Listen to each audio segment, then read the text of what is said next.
It's an ML Sports Take here, brought to you by Elevate Fitness of Syracuse and St. Bonaventure University's online Masters in Journalism. In under 2 years, you can get your master's degree in journalism. Log on to sbujournalism.com for more information. Fill out the guide. All the information's right there. Awesome program at your own pace. Check it out, sbujournalism.com. So wanted to get into this scheduling thing for the Bonnies moving forward. And I actually wanted to add something to the conversation that happened last night. I ended up tweeting one of my favorite handles, and I try to, last couple of years I've backed off. I used to get on Twitter a lot. I used to do some contests. I used to try to get more followers. I was more obsessed about it. I tried to do more opinion stuff. I used to tweet during games. I've gotten rid of all of that stuff because I've realized what a cesspool it is, negativity. You cannot win. You could be the most positive person. Somebody plucks something, somebody twists the words, and that's not different from a lot of other social platforms to a degree, but on X, it's really, really ramped up. So I said, okay, I'm out. I'm just going to tweet out for content. On a couple of occasions, I'll put out an opinion thing, whatever, hoping that people don't reply, but, you know, good luck with that. But I don't tweet during games anymore. I don't use it anywhere near Instagram, YouTube, Facebook, etc. It doesn't work as much for clients. I go live on there a lot, so I do it for content mostly. But interesting here that because I saw SBU Unfurled, which I love. They do an unreal job. They got great merch. They cover the Bonnies tremendously well. And you're going to see my screen is going black, white, black, you know, light, dark, light, dark. So if I'm dark, light, dark for a second, just hang on. Because I tweeted at them, and he was going through this thing. He said a huge difference between the Mountain West and Atlantic 10 is the non-league strength of schedule. Absolutely. Also seems ideal for bottom-tier teams to play weaker slates and keep metrics afloat for league play. This is a great league-wide non-conference strength of schedule for the Mountain West and horrible one for the A10. And he puts them column by column, so go check this out. And it is. I mean, it goes all the way through, and then you got the Bonnies at 303. And then you've got a lot of these other A10 teams, 290, 280, 275. You got, you know, GW at 362. The average is 308. The average on the Mountain West thing is 157. We know revenue disparities and all those sorts of things. San Diego State is 8. New Mexico's 50. Even a UNLV is 78. And Nevada, a Boise. You know, Colorado State, they're in the tournament. They got a 131. You look at a VCU. VCU is 293, but they're an 11 seed. How about San Diego State, New Mexico, Colorado State, Utah State are all in the tournament as 11, 10, 12, and 10 seeds. So I think, you know, one of those things where it's like, okay, could the goal be the Mountain West, which, you know, a lot of people feel like is the A10. They just have a big-time advertising budget. They play all their games at wacky times. They play late to where a lot of East Coast people are not watching those games. You know, Bonnies and Utah State was at a good time. That's why we pretty much watch, and it's the Bonnies. We're going to watch anyway. But is the country watching that game? Probably not, majority. I came back and said, what's the ideal schedule for Bonaventure at this point? At large is close to impossible, which it is. I mean, an at-large berth right now for the Bonnies, I mean, think about what they have to do to get it. The amount of games you have to win, and you cannot have one bad loss at this point. It used to be, well, you can have one bad loss, maybe two. Think about 25 years ago, you get swept by Fordham. You get murdered in the A10 final by obviously a pretty good Temple team. But you had those two losses to Fordham. Today, there'd be a 0 chance of making the tournament if you had those two bad losses, you know, now that we're equal to then. A 0 chance. They still got in as the last team in the tournament in 99-2000 and gave Kentucky a run for their money. A game that, again, those 3 Capers free throws, I was there, 10 rows up center court. Yeah, people ask me, you know, like, give me the sports wins that you wish you had instead of the losses. What's number one? The Norwood kick. And then after that, I don't know. I might choose that Bonaventure game. Yeah, I really might. You know, the Yankee World Series and all that, but I've got Yankee World Series. You know, God, if the Bonnies had won that game, I can't imagine what that would have done for the school. Beating Kentucky, plus they would have played Syracuse the next round. Got off on a little bit there, but wanted to bring that up. Like, you think about those 2 losses today, and you're done. You're cooked. And so I continue, though, and said, can't have a bad loss, have to win conference tournament mostly, and all are hard, even if you aren't in the A10 in the future. Is the mostly normal ceiling a year like this? Brutal to think about. SBU comes back at me unfurled and says, The ideal schedule really isn't possible when the P4 largely locks you out of playing them. Great point. Even MTs, which is how we've been able to play good neutral site P4 games, are becoming P4 exclusive. Absolutely great point. Very fair. Few other people got involved in this. It was a good dialogue. There wasn't any negativity. There weren't swear words. People weren't yelling at each other. Another person comes up, third Shay Shake. I don't know what that means. Probably Shay Laughlin of some kind. The ideal schedule doesn't include 5 home and homes with Q3-4 teams. We probably have to hit the road more, but need to choose games against higher level competition. You don't need P4s to build a schedule. And then SBU Unfurled comes back with, yes, I've been beating the little 3 drum for years now. Here it is. Here it is. Tradition. Goodbye, right? We have to reevaluate the home and homes. 100,000%. And I hate it when people say 100%. I'm guilty of it, but I'm using it now. Especially considering Canisius isn't even revenue sharing. We may need to we may need to get bought again.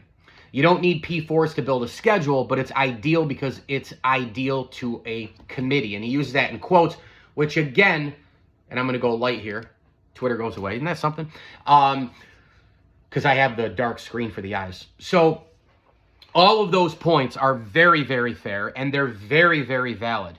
So when you take all of that and then you take this schedule this year and what I've been, the drum that I've been beating on, and you look at scheduling, what do you do? What is the right schedule? Some people have come at me. They've come at me for a couple of years now. This is not a new thing. This is something people have been hitting me like crazy with. Should they leave the A10? Should they do this? Should they do that? As conference expansion keeps going away. Here's the thing. Does conference expansion really touch the A10? I mean, how is it gonna just take teams away when A10 teams don't have football? And so the Big East, you got a couple clubs in there that have football, but it's a weak D1 or it's a D2 situation or whatever. You get the point. But they continue to have basketball-only schools, mostly. They know who they are. Catholic universities, based on tradition, based on historical impact in the game in an old conference like the Big East where they have not moved since. Look at St. John's right now. And St. John's a very interesting team because in basketball, you think a lot of the revenue coming from football and, obviously moving to a conference with big TV contracts and football. It's not one or the other. It's both. Look at Syracuse, had to move to the ACC. They moved to the ACC after a BC and a Pitt and a Miami and a Virginia Tech. You look at Rutgers to the Big Ten, which is absurd. You look at all these West Coast teams now in the Big Ten. Big TV contracts in football. They were in a big-time conference. They had solid, not great TV contracts. They go to the Big Ten, all of a sudden, bang, budgets go up 20, 30 million. We use that for all the other sports. We travel, we do this, we do that. Don't worry about the volleyball team that's got to go 3,000 miles and then come back on a red eye and study for a test the next day. Student athlete. Don't worry about all that because all of it goes into getting more expansion for the more TV dollars and the more football, the more playoff, the more this, and it keeps climbing. And we have NIL and portal. You take that money and pull it in. That ain't Bonaventure. That's not Fordham. That's not VCU. That's not Davidson. That is not Dayton and on and on and on. It's not Mason. It's not any of these teams. So you know who you are. You know what you have. You know where you're not going, and you know where you could go, and you know where you continue to be. I think when you look at this situation, unless a major expansion came where, let's say, the Big East, and this is just a wild thought, but the Big East said, we want to expand. We want to make this even more of a we're going to copy the football model, and we're going to go basketball heavy even more. Give me VCU. Give me, because, geography doesn't matter, although they're on the East Coast, but you get the point. We want the best of the best in the A10 at this time. Now, right now, that would be give me Mason, give me, VCU. Historically, maybe it's give me, I don't know, whomever. Well, historically, you don't even have, there's no Temple.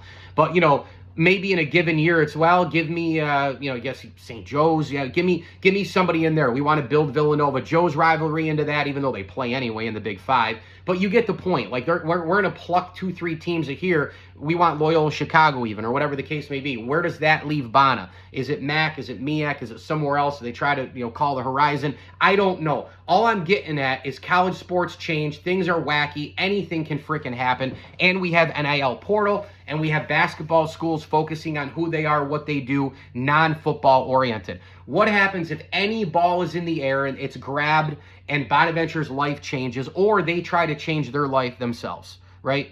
Its life themselves, I guess. Bonaventure, its life themselves. So scheduling this year, they played nobody. We get that. They played a tournament team in Utah State. They played a tournament team in VCU. There's no quality wins there. There's no opportunity to make up for bad losses. Again, they're not allowed more than 1 or 2 bad losses. When you play Lemoyne and Canisius and Cal State Northridge and UB and Siena, and you play Niagara and you play Bucknell, and listen, a lot of these teams, sports are cyclical. Northern Iowa with Ali Farouk Manouche, when they made the tournament, and I think it was a Sweet 16, they were a great team that year. Not so much now. Every year is different. Every year is different storylines and who you play, and the committee changes sometimes what they want to do. Remember when RPI was big? Bonaventure, best RPI team to not get in the tournament. Now we're dealing with all this quadrant bullshit. So, but this specific year, specific schedule, there's nothing that jumps out that goes, ooh, unless you go, I don't know, in the regular season. I mean, my God, they played 31 games in the regular season. 31. You know, how many do you have to win if you're Bonaventure to get in the tournament with that schedule? Do you have to go 27-4? There's no way that anybody's going 27-4 based on the numbers. You can't beat everybody like that. You can't be almost perfect. That's almost perfect. I don't care who it is. I think if Duke plays that schedule, they might lose 4 games or more. They may, I don't know, but could Duke go on the road and lose at VCU? Sure they could. You know, could they have lost to Utah State on a neutral floor? Absolutely. Could you have a bad day and lose to Dayton? Of course. So, I don't know. I mean, is it 4 losses this year that gets them an at-large? They'd probably be a bubble team. So, what's the answer? I don't really think there is an answer. And by the way, if you're in a different tournament, if you're in a different conference with a tournament, and the goal is still to win that tournament, is it necessarily easier? Not really, because it's still neutral floor. It's still any given day. It's one-off. It's not a 7-game series. And so let's say, for example, that they moved off into the America East. I don't know. I watched Bryant play some basketball the last several years. They're a good team every year. You got to get through a couple. Let's say they expanded and they added a couple of better teams than Binghamton and Albany and Maine and Vermont and those guys. And Bonaventure was in a conference like that. Maybe, you know, a couple different years, it's easier to win the tournament. But come on, what about the American Athletic? Is it going to be easier with a Memphis in there? I mean, you know, geez. I mean, is it going to be easier to go to a MAC or, you know, I don't know what to tell you here. So, you know, is it going to be easier in the Coastal where UNC Wilmington on occasion or a Monmouth or a Townsend or these other teams, Conference USA with Liberty. Liberty's a really good team. People are calling for them maybe to go to the Sweet 16. New Mexico. I mean, you know the teams. You follow college basketball. The Horizon. I mean, come on. Is it going to be easier in the other MAC, right? With the Quinnipiacs and the Manhattans and Sienas and those kind of clubs. The Ionas. Iona's usually always good. So, you know, you get into a tournament, and because it's a tournament, I don't think it's necessarily easier. There's a lot of people who just want to say, play the week schedule, who cares? And you play the conference tournament, you got to win it anyway. But that's going to be easy. No, it isn't. Nothing's easy. If we've seen Bono go to Canisius in the regular season and lose in specific years, or in Niagara, or what makes you think that in March in tournament play, when everybody's back is against the wall, when everybody has to win to move on, everybody usually in these conferences, they have to win it to get in it. What makes you think that that's an easier road? I don't think any of it's easier. I mean, if Bonaventure has a good enough team to go deep into the A-10, that's the path because they're a better team that year. I think that's kind of what I'm looking at. So there's no rhyme and reason. There's no easy answer. There's probably no answer at all. But scheduling-wise, you have to kind of look at it now, and then you look at a specific year like this year. Well, if you don't schedule all those tough teams, you're not allowed to. People don't allow you to. You know, like, what do you do? And let's say that you were, to SBU Unfurled's point, like, let's say you could do what he said you can't do, right? You got a situation where, let's say you play all those teams and you got what? You lose to everybody. Then it's useless to book them anyways. It's like, who'd you play? Who'd you beat? Where'd you beat them? Or if you have the easy schedule and you have 4 losses, you're on the bubble. So that's why I'm looking at this year like, okay, you get over 20 wins, you make the NIT, you got blown out by Kent State. Was it a successful season this year? Probably not.